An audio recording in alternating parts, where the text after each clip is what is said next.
It seems like much too often when I'm making these videos that I keep describing books as having a unique outlook or a unique literary voice or something like that. And even to my own ears, it's starting to become a little predictable sounding, but I want to say it yet again for this book.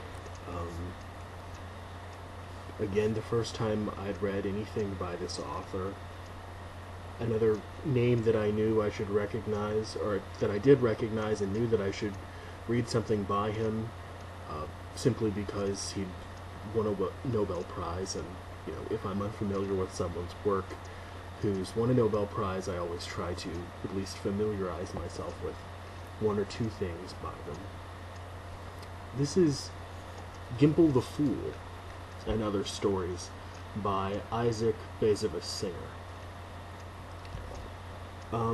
This is a collection of 10 stories originally published in 1953, and they're all full of this wonderful fictional voice. If you're not familiar with Singer, of course, short stories are a nice place to start. I don't read a lot of short stories, but it's turned out that this year, all of the ones that I've read have been wonderful. I'm usually more of a novel reader, but these are full of meditations on mortality and good and evil, and they're shot through with Jewish mythology, and they have this ability to communicate truths in a folksy, simple, but also extraordinarily sophisticated way that characterizes these almost parable-like stories. They are sort of like parables.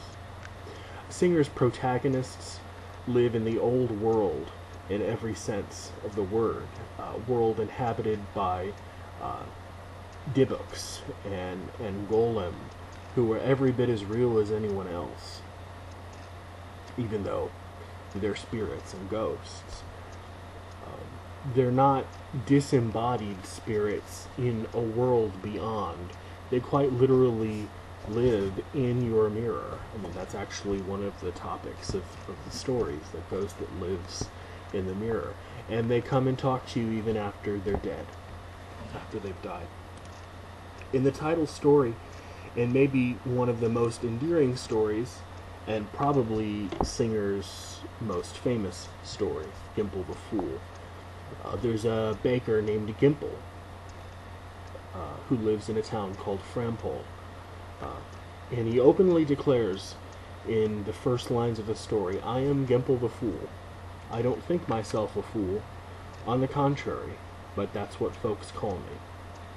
So you get this sort of innocence and this simplicity is set up for the reader to expect something more sinister, but he never turns into anything sinister. He's just this childlike, naive, innocent man.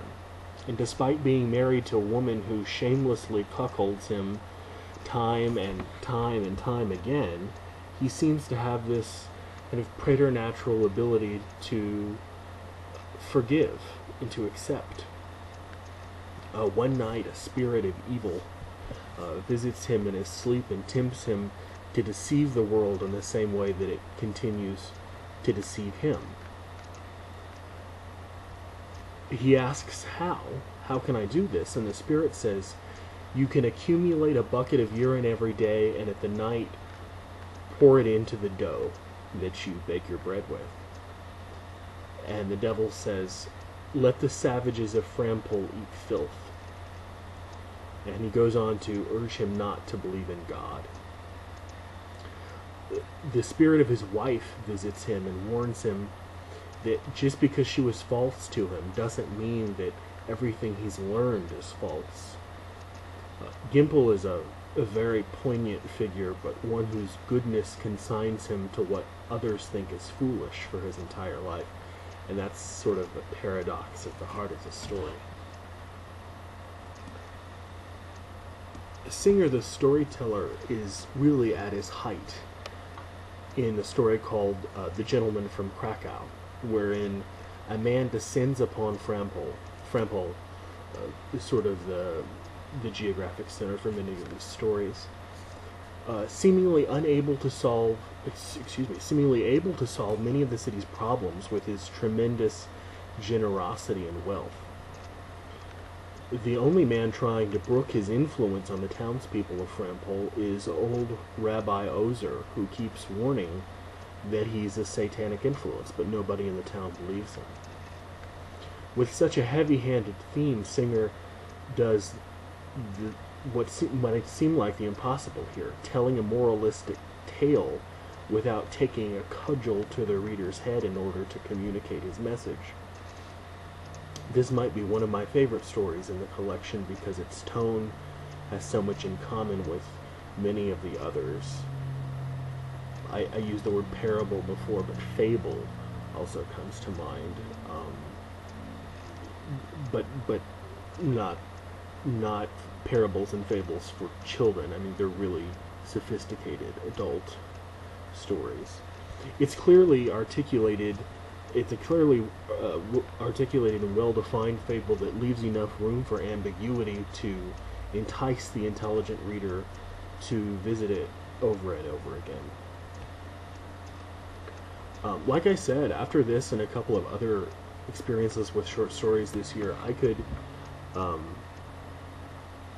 think I should probably reconsider what I think about short stories. I historically haven't been a big fan of them, but I've had such good luck with them this year. I might be reading more of them in the future. Both this and a book by Angela Carter, the late British writer. I read The Bloody Chamber and Other Stories, which I'll be posting a review of soon, are two of the best books of fiction I've read this year. And I was in the bookstore the other day and bought In My Father's Court, which is another book by Singer, an autobiographical volume about his rebellious childhood.